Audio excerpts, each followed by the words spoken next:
Binago ko to. Ito yung original. Ito pinalakihan ko ng konti. Ano.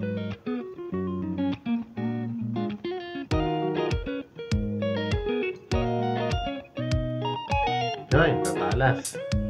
Yan o. Puro kalawang. May mga maliliit din tayong lure. Pero papalitan natin. Magpapalit tayo ngayon. Yan, kasi meron tayong mga treble hook dito. Ayan.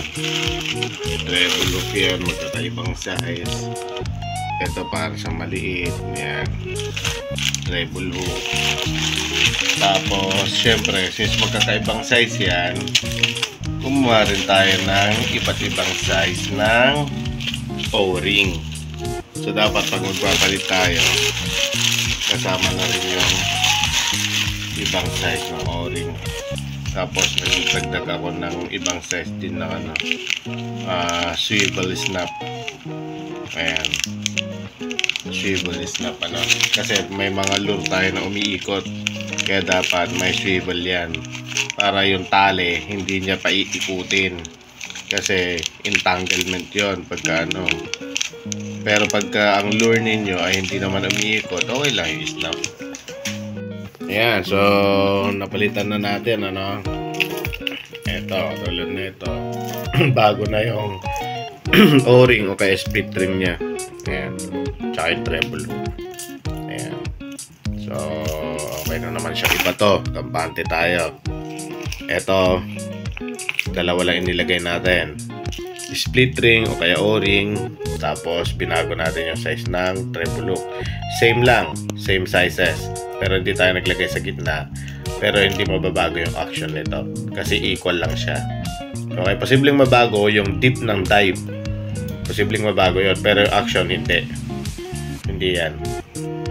Alright? Hindi tayo naglagay dito sa kadahilanan na pag maglalagay tayo, magsasalubong yan. Yan, magsasalubong. Yan. Okay. So, hindi katulad ng sabi ko, hindi natin basta-basta tinatapon ng mga lure na ito dahil marami ng mga sagpang to. Ayan, mga marka ng kagat yan. Yan, marami ng mga sagpang yan. Katulad din nito. So, binabago lang natin yung mga split ring, kaya O-ring niya, tsaka yung treble hook. Para pagka sinagpang, hindi tayo iiyak. Kasi nasagpangan tayo. Ang totoo niya, nasagpangan tayo sa Lingayen. Nakawala. Bumaluktot kaagad yung yung O-ring ang natirada doon. Humiwalay kaagad. Ayan. Ayan. Yung isang bilog natin yun yung nawawala Ewan ko, naiwan yata doon sa batuhan. Okay. So, okay siya. Ito, hindi ko yata binago to. Hindi ko pa binago to kasi maayos pa. Yan. Ito, binago ko na to. Yan. Okay. So, mamaya lalagyan din natin ng crystalline. Naglalagay tayo para yung visibility niya habang lumalangoy ito at naglalaro, ayos pa rin. Ayan o. Hindi hamak na mas buhay na buhay pa yung crystalline na inilalagay natin. Kesa sa mga dati na nakalagay na nabili natin. Kaya yung crystalline, gugupitin na lang natin. Diba? Ano mas buhay na buhay? Dapat may ganito pala akong kalaking pasiso ko. Ano mas buhay na buhay? Anong mas makapal pa? Ito. Di ba?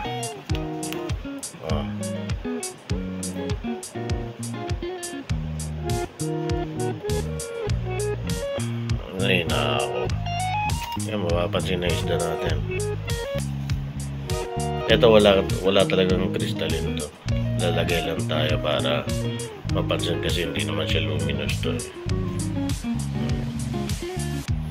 At least ito naglo-glow kasi yan.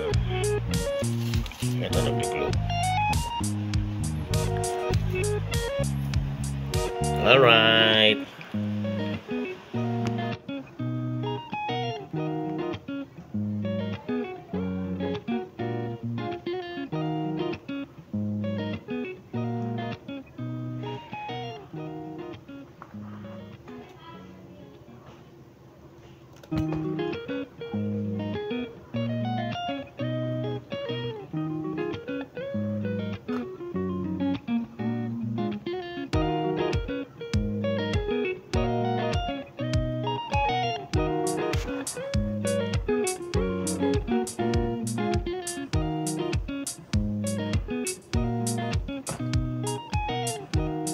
Binago ko to.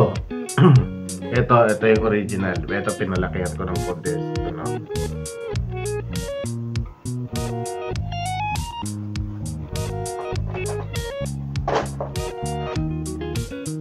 Tapos ito na sila. Ito luminous. Luminous tong dalawa na to. Ito hindi. Yan.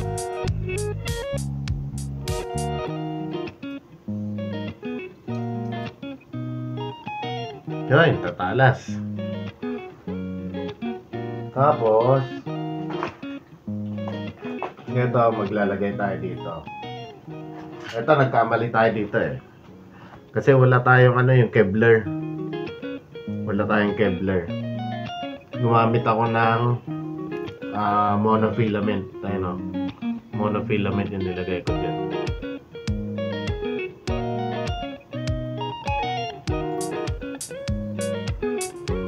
Yan.